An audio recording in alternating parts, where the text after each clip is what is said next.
তথ্য আপনাদের সামনে উপস্থাপন করব। বাংলাদেশ ক্রিকেট বোর্ড গত 24 ঘন্টায় যেসব ঘটনার মধ্য দিয়ে গেছে, এক কথায় অবিশ্বাস্য। ভারতীয় ক্রিকেট বোর্ড বিসিসিআই এবং ইন্টারন্যাশনাল ক্রিকেট কাউন্সিল আইসিসি একদিকে বাংলাদেশকে কনভিন্স করার জন্য তাদের প্রতিনিধি পাঠিয়েছে, ভার্চুয়াল এবং ইন পার্সন, মানে মোটামুটি একটা হাইব্রিড সভা হয়েছে বাংলাদেশ ক্রিকেট বোর্ডের সাথে। সেই সভার লেন্থটাও অলমোস্ট 2 আওয়ার্স। সেই সভা থেকে বেরোনোর পর বাংলাদেশ ক্রিকেট বোর্ড যে সার্কুলেশনটা দিয়েছিল মিডিয়ার কাছে, সেখানটায় বলা হয়েছে এটা অনেক আন্তরিক একটা আলোচনা হয়েছে এবং এই আলোচনাটা অনেক বেশি এটাকে ইন্ডিকেট করে যে বাংলাদেশের বিশ্বকাপ খেলা নিয়ে যে জটিলতা তৈরি হয়েছে সেটা কনস্ট্রাকটিভ ওয়েতে একটা সমাধানের পথে যাবে। একদিকে যখন এই ঘটনা ঘটছিল, অপরদিকে বিসিসিআই অ্যান্ড আইসিসি এমন খেলা খেলেছে যেটা আপনার আমার চিন্তাকে গতকালকের দিনটায় আমরা যারা প্রশংসা করছিলাম উল্টে দিতে বাধ্য। কি হয়েছে জানেন? আয়ারল্যান্ড ক্রিকেট বোর্ডের সাথে আমিনুল ইসলাম বুলবুল পার্সোনালি যোগাযোগ করছিলেন, পুরোপুরি ব্যক্তিগত পর্যায়ের একটা যোগাযোগ হচ্ছিল। Irish cricket board they were convinced বাংলাদেশের সাথে গ্রুপ চেঞ্জ করার ব্যাপারে। দুটা দলই হচ্ছে সিডিং 3, প্রত্যেক গ্রুপের 3 নাম্বার দল, গ্রুপ বি এবং group C. Group B 3 number দল হচ্ছে আইরিশরা, গ্রুপ সির 3 নাম্বার দল হচ্ছে বাংলাদেশ। সো গ্রুপ এক্সচেঞ্জ নিয়ে যে আলোচনাটা হচ্ছিল, যে ফ্রুটফুল লজিক্যাল ডিসকাশন হচ্ছিল, আমিনুল ইসলাম বুলবুল যখন সরাসরি এই আলোচনায় এন্ট্রি করলেন, সেটা সফলতার দ্বার প্রান্তে চলে যায়। Irish cricket board initially they had no objection regarding this. যখন এই অবজেকশনটা ছিল না এবং আইরিশ ক্রিকেট বোর্ডের গ্রুপ চেঞ্জ করা নিয়ে কোনো সমস্যা নেই, সেটা অফিসিয়ালি আইসিসির প্রতিনিধিরা বাংলাদেশ ক্রিকেট বোর্ডের কর্তাদের কাছ থেকে জানতে পারলেন। এরপরে আইসিসি এবং বিসিসি এর পক্ষ থেকে, ইনফ্যাক্ট বিসিসি এর পক্ষ থেকে আইরিশ ক্রিকেট বোর্ডকে জানানো হয় $2 মিলিয়ন একটা অফার। সবগুলোই নতুন তথ্য, সবগুলোই চমকপ্রদ তথ্য। $2 মিলিয়ন। এই $2 মিলিয়ন আইরিশ ক্রিকেট বোর্ডকে দেয়া হবে কিভাবে? ভারতের সাথে বিশ্বকাপের আগে 2টা ম্যাচ খেলার সুযোগ করে দেয়া হবে।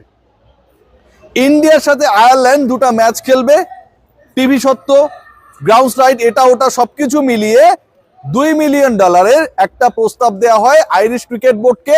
বিনিময়ে তারা বাংলাদেশের সাথে গ্রুপ চেঞ্জ করে ভারতের মাটিতে খেলবে, এই ব্যাপারে যেন রাজি না হয়।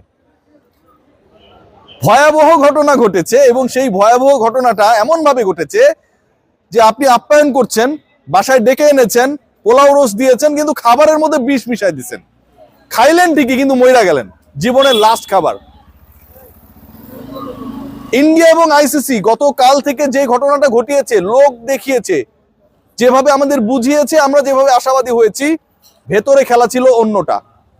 বাংলাদেশ ক্রিকেট বোর্ডের সাথে আয়ারল্যান্ড ক্রিকেট বোর্ডের ইনসাইড ডিসকাশনের ডেপথ জানা এবং সেটার ভিত্তিতে আয়ারল্যান্ড যেন কোনোভাবেই রাজি না হয় গ্রুপ শিফটিং এর ব্যাপারে, চেঞ্জের ব্যাপারে, সেটাকে এনশিওর করা। আয়ারল্যান্ড ক্রিকেট বোর্ড বেঁকে বসেছে বাংলাদেশের সাথে ইনিশিয়াল যে পজিটিভ ডিসকাশনটা হয়েছিল সেখানটায়। $2 মিলিয়ন মানে হচ্ছে প্রায় $20 লাখ। $20 লাখ মানে প্রায় 30 কোটি টাকা, বাংলা টাকায় যদি আমরা হিসাব করি। ভাই, পৃথিবীর যে কোনো দল এরকম যদি একটা অফার পায় এবং সেই অফারটা পাচ্ছে বিসিসি এর কাছ থেকে, বিসিসি এর অপর পিঠ আইসিসির কাছ থেকে, আইসিসি তাদেরকে আশ্বস্ত করছে তোমাদের গ্রুপ চেঞ্জ করা নিয়ে কোনো ধরনের প্রেশার নেই।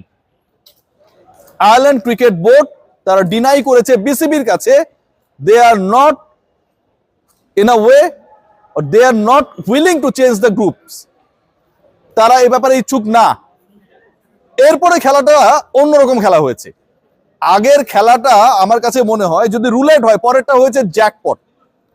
এবার বাংলাদেশ গভর্নমেন্টের পক্ষ থেকে পাকিস্তান সরকারের সাথে যোগাযোগ হয়েছে। পাকিস্তান সরকারের সাথে যখন এই কমিউনিকেশনটা হয়েছে, পাকিস্তান সরকার সরকারি পর্যায় থেকে পিসিবির সাথে ডিসকাশন করেছে। বাংলাদেশের ব্যাপার রিজলভ না হওয়া পর্যন্ত Pakistan cricket board they are not final to take part in the upcoming world cup. They will have some rethink. তারা কিছু কিছু বিষয় নতুন করে ভাববে আনলেস অর আনটিল বাংলাদেশের পরবর্তী বিশ্বকাপে খেলা নিয়ে জটিলতা নিরসন না হয়।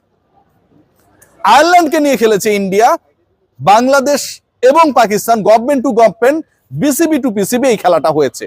আমি খুবই নির্ভরযোগ্য সোর্স থেকে এই তথ্যগুলো পেয়ে আপনাদের সাথে শেয়ার করছি এবং যেগুলো আমাদের অবাক করেছে। খেয়াল করে দেখুন যে একটা দেশ, সেই দেশের সরকার ডিসাইড করলো মুস্তাফিজকে বাদ দিতে হবে। একজন মুস্তাফিজের জন্য নাকি হচ্ছে পুরো ইন্ডিয়া গ্যাঞ্জাম লেগে যাবে। সেই দেশের ক্রিকেট বোর্ড কলকাতা নাইট রাইডার্সকে বাধ্য করলো মুস্তাফিজকে বাদ দিতে হবে। সেই মুস্তাফিজকে বাদ দেওয়ার 15 মিনিটের মধ্যে সকল পোস্ট ডিলিটেড। সেই দেশ এখন বলে আমার দেশে এসে খেলো। আপনি একজন মুস্তাফিজকে আতিথেয়তা দিতে পারেন না, আপনি 15 জন ক্রিকেটার, 7 জন কোচিং স্টাফ, দর্শক, সাংবাদিক সবাইকে আপনি আপনার উঠানে গিয়ে নেমন্তন্ন জানাবেন আমরা চলে গেলাম। আর ওই অপমান, ডিসরেসপেক্ট, ডিগনিটিতে আঘাত করা, সেগুলোর বিচারটা কে করবে? এমন ভাবে ইন্ডিয়া, বিসিসিআই, আইসিসি খেলা খেলছে যেন কোনোভাবেই বাংলাদেশ এনশিওর করতে না পারে অন্য কোনো দেশকে তার সাথে গ্রুপ চেঞ্জ করে বাংলাদেশের খেলাগুলো যেন শ্রীলঙ্কায় হয়। এটা তাদের রাষ্ট্রীয় পরাজয় এবং যে কারণে আয়ারল্যান্ডকে $2 মিলিয়ন ভারতের সাথে খেলা খেলিয়ে প্রস্তাব দেওয়া হয়েছে। বাংলাদেশের সাথে ইনিশিয়ালি আয়ারল্যান্ড গ্রুপ চেঞ্জে রাজি হলেও ওই টাকার লোভে তারা বদলে গেছে। এখন কি করবেন আপনি? পাকিস্তান ক্রিকেট বোর্ড যদি না খেলে, বাংলাদেশ ধরেন খেললো না, ভারতের মাটিতে এই দুইটা দলের কোনো দলই যাবে না, একদমই ডিসাইডেড, তখন ইন্ডিয়া কি করবে? ইন্ডিয়ার কি কোনো বিকল্প রয়েছে?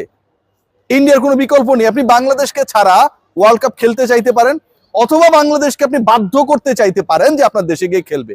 আর পাকিস্তান না খেললে তো আপনার রেভিনিউ নেই। ইন্ডিয়া পাকিস্তান ম্যাচ কেন্দ্রিক হাইপ নেই। এইবারের ওয়ার্ল্ড কাপটার আয়োজক ইন্ডিয়া স্বয়ং। আপনি সেই লস করবে না। জয়সার কপালে ভাঁজ, শেষ পর্যন্ত কোন দিকে নতুন করে বাংলাদেশ পাকিস্তান কাটবে খাজ, দেখার অপেক্ষা। বাট যে ঘটনাটা ঘটেছে, যেভাবে ঘটেছে, বাংলাদেশ ক্রিকেট বোর্ডের বিশ্বাসের জায়গাটা যেভাবে ভেঙে গেছে, গতকালকে মিটিং করে আইসিসির কর্তারা বাংলাদেশকে বুঝ দিয়ে অপর দিকে আইসিসি আয়ারল্যান্ডকে বলছে যে তুমি কোনোভাবেই খেলতে রাজি হইও না, এরকম ঘটনা ঘটায়, এর থেকে দুঃখজনক আর কোনো কিছু হতে পারে না। Aminul Islam Bulbul, he played a very good role, he played a very strong role, এবং এই স্ট্রং রোলটাকে বুলবুল ভাইকে ব্যর্থ করার জন্য এখন একটা পুরো চক্র নেমে গেছে। বাংলাদেশকে যেভাবে হোক ফেইল করাতে হবে। আইসিসি থেকে আসা একজন কর্মকর্তা যখন বাংলাদেশ ক্রিকেট বোর্ডের এত বড় একটা দায়িত্বে চলে যায়, এটাও অনেকের খুজলির কারণ হয়ে গেছে। Let's see what happen, but things is going to be very complex. Bangladesh, Pakistan, BCB, PCB, Bharat, Ireland, ICC, এখানে 7টা পক্ষ তৈরি হয়ে